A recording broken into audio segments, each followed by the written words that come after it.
Alright, queue time.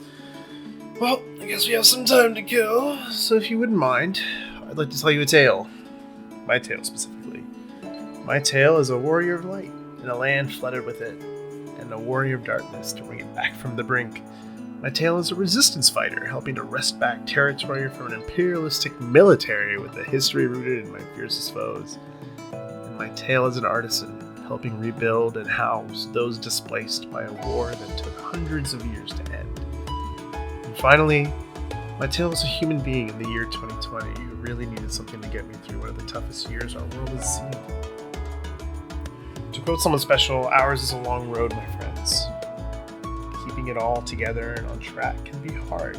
And as I'm prone to forgetting, I like to leave little checkpoints for myself to look back on in case I ever forget who I was or where I came from. So you may consider this a little bit of a time capsule of my time experiencing one of the best games I've ever played. I suppose we begin with the story then. Just as full disclosure, I wasn't really sure how much of the story to include. Do I add every scene I like? No, it'll take hours, if not days. Do I add just enough to provoke some emotions? Okay, yeah, that'll work, but keep it brief. So where do I start? I guess I can start off by saying this is the only game whose story made me care. Now, I've always been one to watch cutscenes, get engaged, and remember character names, roles, and motivations. But this one made me care. Like, actually care. Now, why's that? You remember how in the first couple minutes, they hit you with the first equivalent of a cart merchant? Bring back memories of when you started the game and you saw that guy. And he told you that, listen, don't worry about it, everything's gonna be fine. Somehow got you to that first city and you began this whole adventure. Well, he's here too. And then they kill him. Immediately. And that tells you how there's some dark trouble in this otherwise bright world. Then it went and showed all kinds of otherwise 100% benevolent characters. Tisleen, Lena, paying numerous prices for their good actions to really send the message that players needed. There's some innocent people in trouble here, and they're in danger. Let's not even start to consider that what happens here affects us back home. No. We need to save these folks because they don't deserve what's going on. From that scene with Artbert watching as those two get torn apart, to the one immediately afterward showing Lena gripped with survivor's guilt.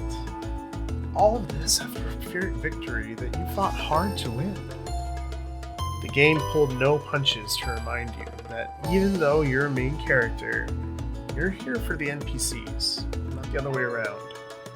Even the story of Magnus, the mine owner whose wife died trying to find the thing that would kickstart the failing mining company that he owned, and that the stone she left behind with his name scratched onto it as a last note to him would eventually power the machine that got us through to where we had to go, would eventually send us forward.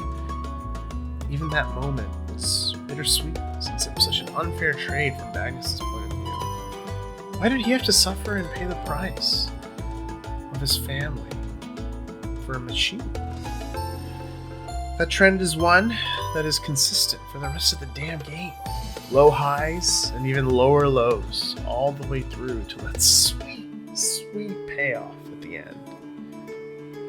Then we come to the main characters, the Scions and the supporting cast, whom you've known since the beginning. Stola, Thancred, the twins, Urianger. You've been through so much with them and hopefully more.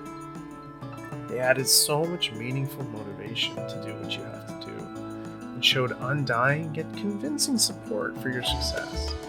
Just an unforgettable experience from start to finish. Even the restoration portion, something so innocent as a crafting area, had such heavy meaning and theming as rebuilding the broom. This place destroyed by war was transformed over the course of a year by hundreds of thousands of players around the world on their respective servers into what would eventually be our own homes. That's literal, canonical world building at its best. all the while chock full of beautiful moments of self-examination and character growth. Not to mention, let's be honest, it's the reason why we have fully leveled crafters. It would have never happened if it weren't for the foundation, so we got something else out of it too. It's a beautiful idea, and one that was executed absolutely stellarly. That's a word. I don't think that's a word, but we're gonna go with it for now. Now listen, the game could have ended right then and there in 5.3, couldn't it? Just shut it all down, UCP. We're good to go. But it didn't. No, it kept going and started sending you headlong into the throes of chaos with that little problem that we left back at home with our friend with benefits, Xenos. All the while filling us full of pride for a nation we've never been a part of, as the Admiral went full badass mode handling her business. It's a world we felt like we stumbled into at the beginning, and somehow over the course of the game, shaped through our actions. So yeah, good story. 15 out of 10. Wish I could play again. Which brings me to a quick next point here.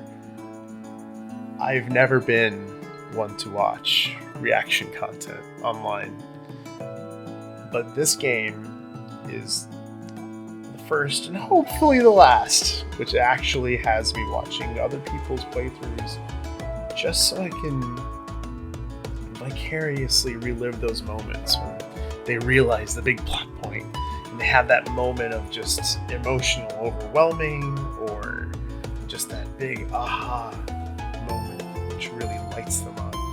It's so satisfying as someone who's been through it and seen it all to watch someone else who gets it. And I hope that we get more of that, and I'm sure we will. You know, Ishikawa and Koji, they do some great work with the writing and the localization respectively, so I have full confidence that we'll see more of that to come. Knowing this, I will say Shadowbringers has earned the name Feelsbringers for a very good reason. I think this has to be probably the first game that I actually have found myself getting incredibly emotional over for months and years after. You know, I go through and I watch some of the cutscenes over again, and it just blows my mind every single time. They've achieved something truly magical here, and between all the big scenes that everybody knows about and the smaller scenes, which at this point probably a lot of other people do know about, from the highs all the way to the lows, from the raids all the way to the trials, and even the exploration content. There's a lot of really heavy story there, and it's story that I'm glad gets to be told because it's just a lot more than just a normal fantasy story. It's a lot more than just a black and white. This is the bad guy. He wants to do bad things, and you're the good guy, so you have to stop him. It's more than that. When they said up front that Shadowbringers was going to be about a gray area and being morally questionable of whether or not you're doing the right thing or whether or not your villain is doing the right thing, I would point to nowhere other than the Elidibus fight in 5.3, where you go from being victorious over an enemy who wants nothing but the worst for you, and then you understand his motivations and his own shortfallings leading up to it, and you realize that in the end you were both right. He was just the one who lost the fight. Emmett Salk says something great nearing the end of the 5.0 story, where the victor will write the story and the loser be its villain, and that couldn't be more correct.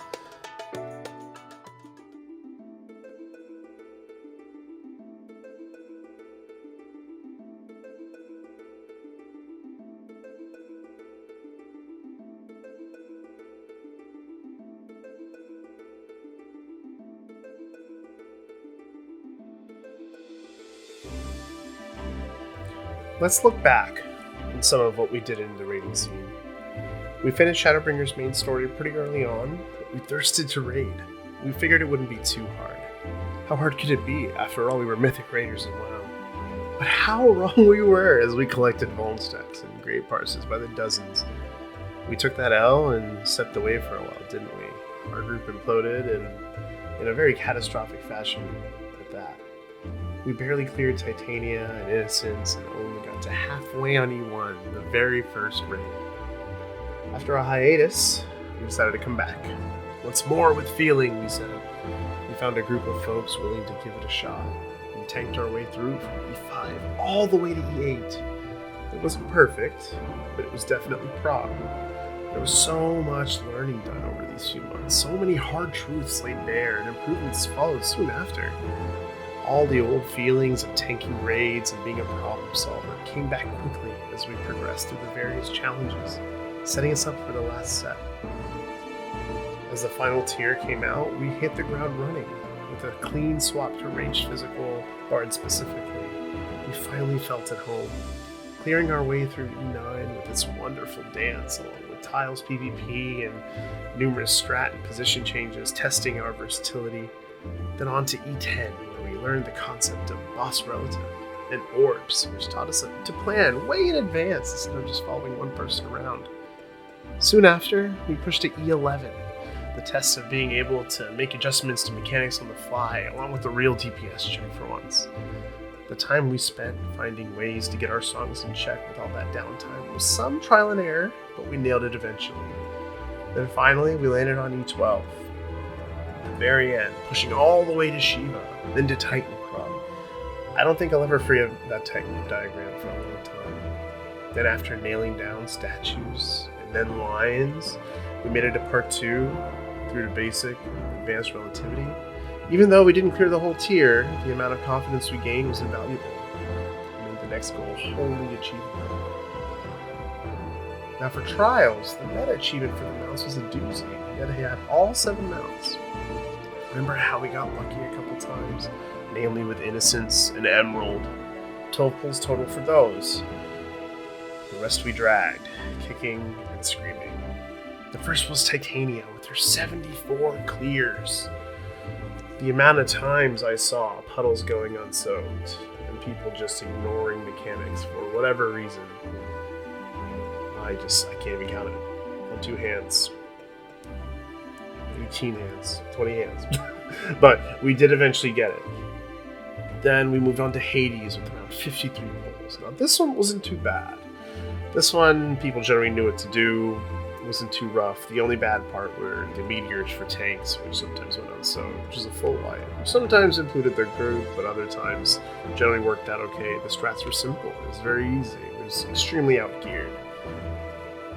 Then we followed into Diamond with 50 pulls, so the maximum number of pulls. Never got lucky on a drop, but we ended up buying it. Not too bad. At least the fight was fun. Then we moved on to Seed Sacrifice, which was the most mechanically complex one, with 60 pulls there. Then finally we closed it out with roughly 40 pulls on Ruby. Just group after group of like-minded folks, all after the same mount. And eventually, after hundreds of clears, we had all 7. This was certainly our first true test of being able to know and play this game at a higher level independently. And somehow we passed. Do you remember that cutscene at the end, which made it all so worth it? Just so satisfying through and through. But we weren't done there, were we?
Bosnia, that was a different beast entirely.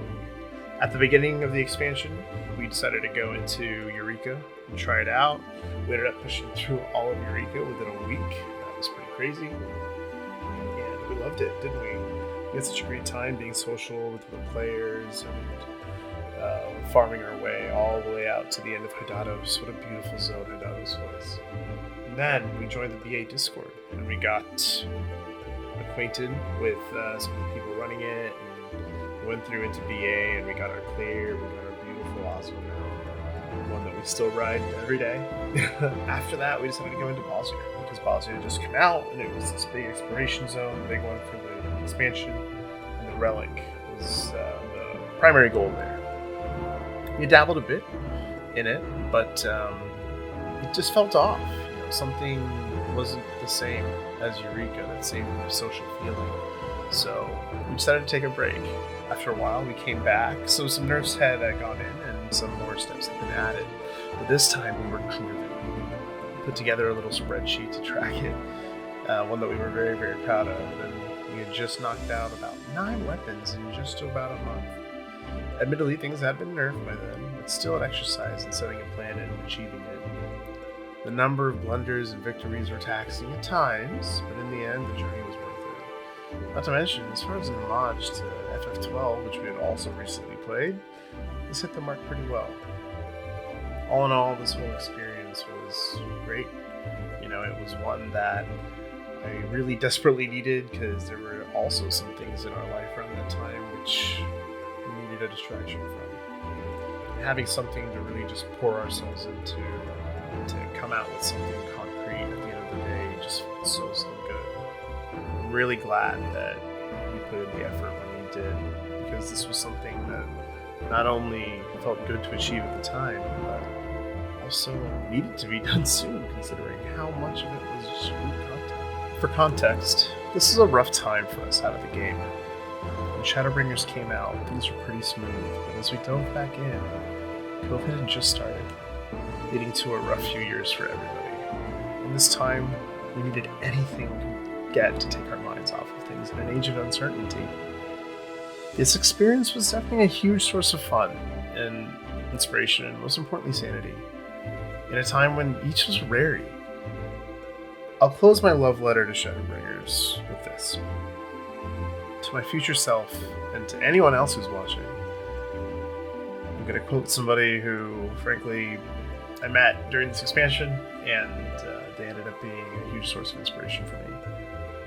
Your road goes ever on, as does your story, but there may come a day when you forget the faces and the voices of those who you have met along the way. And on that day, just remember that no matter how far your journey has taken you, you stand where you stand by virtue of the road you walked to get there. For in times of hardship, the joy you have known, the pain you have felt, the prayers you have whispered and answered, they shall ever be your strength